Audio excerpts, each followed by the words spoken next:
नमस्कार, सपथ समाचार में आपका स्वागत है। पेश है आज की मुख्य खबर। उत्तर प्रदेश के मुख्यमंत्री योगी आदित्यनाथ ने गोरखपुर में बूथ अध्यक्ष सम्मेलन के दौरान समाजवादी पार्टी और कांग्रेस पर तीखा हमला बोला। मुख्यमंत्री ने आरोप लगाया कि 2017 से पहले प्रदेश में सरकारी नौकरियों और योजनाओं पर सफेद सिंडिकेट का कब्जा था और पूरा प्रदेश उसी सिंडिकेट के इशारों पर चलता था। उन्होंने 2027 के विधानसभा चुनाव को लेकर बूथ अध्यक्षों को जीत का मंत्र भी दिया। अपने 2 दिवसीय गोरखपुर दौरे पर पहुंचे मुख्यमंत्री योगी आदित्यनाथ ने बाबा गंभीरनाथ प्रेक्षागृह में आयोजित बूथ अध्यक्ष सम्मेलन को संबोधित किया। गोरखपुर ग्रामीण और शहरी विधानसभा क्षेत्र के 892 बूथ अध्यक्षों की मौजूदगी में मुख्यमंत्री ने संगठन को चुनावी जीत का मूल आधार बताते हुए हर बूथ को मजबूत करने का आह्वान किया। मुख्यमंत्री ने विपक्ष पर निशाना साधते हुए कहा कि कांग्रेस और समाजवादी पार्टी झूठा नैरेटिव गढ़कर जनता को भ्रमित करने का प्रयास करती है। उन्होंने कहा कि एक झूठ को सच साबित करने के लिए विपक्ष 100 झूठ बोलता है, जबकि भारतीय जनता पार्टी केवल सत्य और विकास की राजनीति में विश्वास करती है।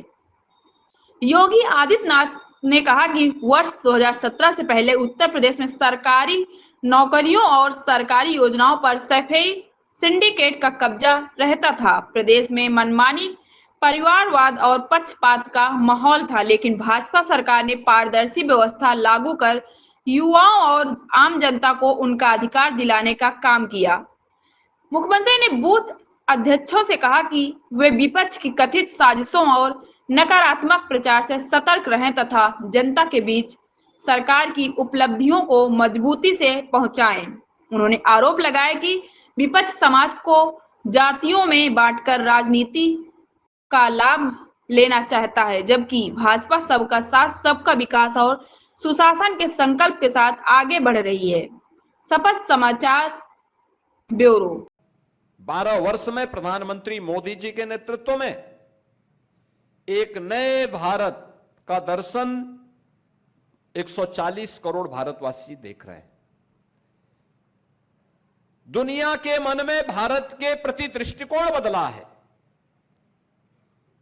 जो लोग पहले भारत को शक की निगाह से देखते थे, आज उन्होंने भारत को विश्वास की निगाह से देखना प्रारंभ किया, सम्मान की निगाह से देखना प्रारंभ किया।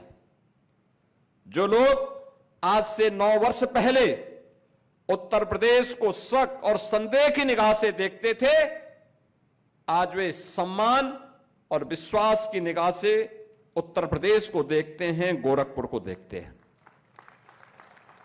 इसका कारण है भारतीय जनता पार्टी की डबल इंजन सरकार के द्वारा किए गए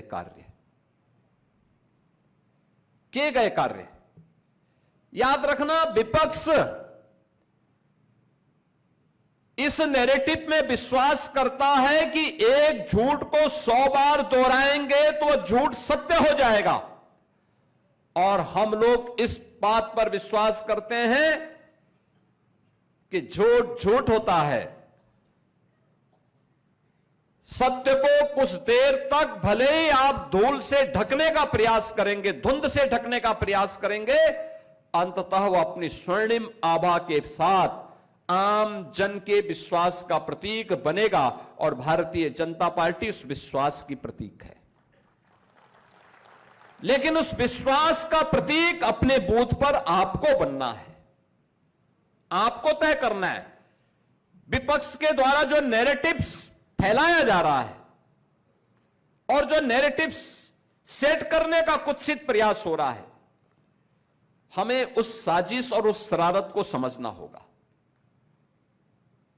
आपने देखा होगा 2024 उस शरारत की शरारत का एक झलक हम सबको देखने को मिली थी। जब उन्होंने उस समय कहा था, उस समय उन्होंने तमाम प्रकार की शरारत की थी। कांग्रेस ने हर बूथ स्तर पर एनजीओ के माध्यम से एक फॉर्म भराना शुरू कर दिया था,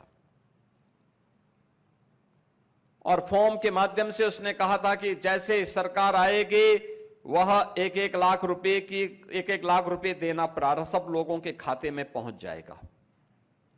फॉर्म भरने, लिखित रूप से भरने शुरू किए। तमाम लोगों ने उस पर बाद में एफआईआर भी दर्ज की। कांग्रेस और समाजवादी पार्टी ने उस समय एक शरारत और की। उन्होंने कहा कि भाजपा आएगी तो संविधान को समाप्त कर देगी। आरक्षण के बारे में भी झूठ नैरेटिव फैलाने का कुत्सित प्रयास हुआ। अरे भारतीय जनता पार्टी तो देश के अंदर 12 वर्षों से है। उत्तर प्रदेश में पिछले 9 वर्ष से अधिक समय से भारतीय जनता पार्टी के डबल इंजन की सरकार है।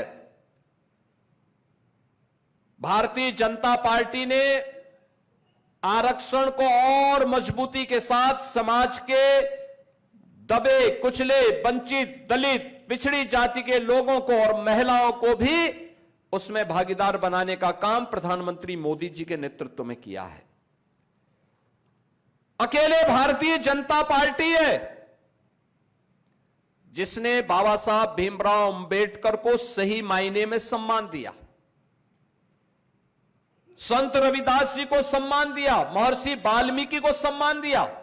आप देख रहे हैं शपथ समाचार।